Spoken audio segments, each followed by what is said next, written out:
Super hero പരിവേഷം 2018 കണ്ട ടോവിനോയെക്കുറിച്ച് എല്ലാവരോടും ചോദിച്ചു കഴിഞ്ഞാൽ അവർക്കെല്ലാവർക്കും ഒരു മറുപടിയേ ഉണ്ടാവുകയുള്ളൂ.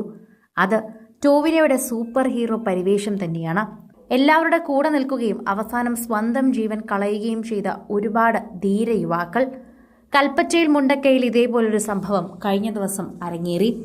മുണ്ടക്കൈ എന്ന നാടും നാട്ടുകാരും ഇന്ന് കേരളത്തിന്റെ ആകെ ദുഃഖമായി മാറിയിരിക്കുകയാണ്. കൺമുൻപിൽ പ്രിയപ്പെട്ടവർ ചളിയിലാണ്ട് പോകുന്നത് കാണേണ്ടി വന്ന ആഘാതത്തിലാണ് മുതിർന്നവരും കുട്ടികളുമെല്ലാം. അതിനിടയിൽ തങ്ങളുടെയെല്ലാം ജീവൻ രക്ഷിച്ച് ഒടുവിൽ വെള്ളത്തിൽ ഒലിച്ചുപോയ നാടിന്റെ പ്രിയങ്കരനെക്കുറിച്ച് കണ്ണീരോടെ നാട്ടുകാർ പറയുന്നു. എല്ലാവരുടെയും മനസ്സിനെയും പിടിച്ചുലയ്ക്കുകയാണ്. മഴവെള്ളപ്പാച്ചിലിൽ പ്രിയപ്പെട്ടവർ ഒഴുക്കിൽപ്പെട്ടപ്പോൾ അവരെ രക്ഷിക്കാൻ ചാടിയിറങ്ങിയ പ്രജീഷ് എന്ന യുവാവിന് ചൂരൽമലയിലുണ്ടായ മൂന്നാമത്തെ ഉരുൾപൊട്ടലിൽ ജീവൻ നഷ്ടമാവുകയായിരുന്നു. മഴവെള്ള ആദ്യം ഇരച്ചെത്തിയപ്പോൾ തന്നെക്കൊണ്ട് കഴിയുന്നവരെല്ലാം രക്ഷപ്പെടുത്തിയ ശേഷമാണ് പ്രജീഷ് ഈ ലോകത്തോട് വിട പറഞ്ഞത്. പ്രജീഷിനെ കുറിച്ച് സുഹൃത്തുക്കൾ കണ്ണീരോടെ പറഞ്ഞതും ഇത് അടിസ്ഥാനമാക്കിയുള്ള ഫേസ്ബുക്ക് കുറിപ്പുകളുമൊക്കെ സോഷ്യൽ മീഡിയയിൽ വ്യാപകമായി പ്രചരിക്കുകയാണ്. ഉരുൾപൊട്ടലുണ്ടായ ആദ്യ നിമിഷം തന്നെ ആളുകളെ രക്ഷിക്കാൻ പ്രജീഷ് ജീപ്പുമായി ഇറങ്ങുകയായിരുന്നു. നിരവധി ആളുകളെ രക്ഷിച്ച് സുരക്ഷിതരായ സ്ഥലത്തേക്ക് എത്തിക്കുകയും ചെയ്തു. പിന്നെയും ആളുകളുടെ പിന്നാലെ തന്നെ പോവുകയായിരുന്നു. 2 തവണ മല കയറി വന്ന ആളുകളെ സുരക്ഷിത സ്ഥലത്താക്കി. വീണ്ടും ജീപ്പുമായി ഇറങ്ങുമ്പോൾ അപകട സാധ്യത മുന്നിൽ കണ്ട് സുഹൃത്തുക്കൾ പ്രജീഷിനെ തടയുകയായിരുന്നു. എന്നാൽ തന്നെ തടയുകയെന്നും മറ്റുള്ളവരെ സുരക്ഷിതരാക്കേണ്ടതുണ്ടെന്നും പറഞ്ഞായിരുന്നു പ്രജീഷ് വീണ്ടും ഇറങ്ങിയതെന്ന് സുഹൃത്തുക്കൾ പറയുന്നു.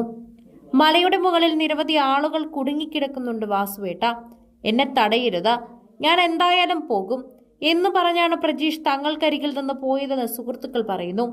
പ്രജീഷ് പിന്നെയും ജീപ്പുമായി മല കയറി. ആളുകളെ ജീപ്പിൽ കയറ്റിയെങ്കിലും ചൂരൽമല പാലത്തിനടുത്തെത്താൻ കഴിഞ്ഞില്ല. തിരിച്ചു വരുമ്പോൾ ആ ജീപ്പടക്കം അപകടത്തിൽപ്പെടുകയായിരുന്നു. പ്രജീഷിനെ കുറിച്ചുള്ള കുറിപ്പുകൾ സോഷ്യൽ മീഡിയയിൽ വൈറലാകുന്നുണ്ട്. സൂപ്പർ ഹീറോ സിനിമകൾ കാണുന്നവരാണ് നമ്മൾ. സ്പൈഡർമാനും ബാറ്റ്മാനും സൂപ്പർമാനും അടക്കം കണ്ടവർ. ജനങ്ങൾ ദുരിതം അനുഭവിക്കുമ്പോൾ അവരെത്തും. ആ പ്രദേശത്തെ മനുഷ്യരെ രക്ഷിക്കും.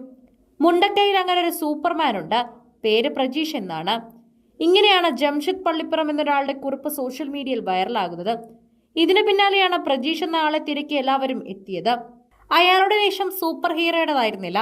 അയാൾക്ക് അസാമാന്യ കഴിവുകൾ ഉണ്ടായിരുന്നില്ല. ചില മനുഷ്യർ അങ്ങനെ തന്നെയാണ്. ദുരിത പ്രദേശങ്ങളിൽ അവർ അവതരിക്കും. അവരുടെ ജീവനേക്കാൾ അവരുടെ ജീവൻ വില നൽകും. അങ്ങനെ അവർ ഹീറോയായി മാറും. 2018 ടോവിനോ അഭിനയിച്ച കഥാപാത്രം. അത്തരത്തിൽ ഒരുപാട് കഥാപാത്രങ്ങൾ പ്രളയത്തിൽ പൊലിഞ്ഞു പോയിട്ടുണ്ട്. അതുതന്നെയാണ് നമ്മൾ ഇപ്പോഴും കാണുന്നത്. അങ്ങനെ മറ്റൊരു മുഖമായി മാറിയിരിക്കുകയാണ് പ്രജീഷ് എന്ന വ്യക്തി. സോഷ്യൽ മീഡിയയിലടക്കം നിരവധി പേരാണ് ഇതിനെക്കുറിച്ച് ചർച്ച ചെയ്യുന്നതെന്ന് പറയാം. അതുകൊണ്ട് തന്നെ നിരവധി പേർ ഇപ്പോൾ ഇതിനെക്കുറിച്ച് സംസാരിക്കുന്നുമുണ്ട്. സിനിമ, ഫാഷൻ, ലൈഫ് സ്റ്റൈൽ വാർത്തകൾക്കായി മലയാളി ലൈഫ് സബ്സ്ക്രൈബ് ചെയ്യൂ. ലേറ്റസ്റ്റ് അപ്ഡേറ്റ്സിനായി ബെൽ ബട്ടണും അമർത്തുക.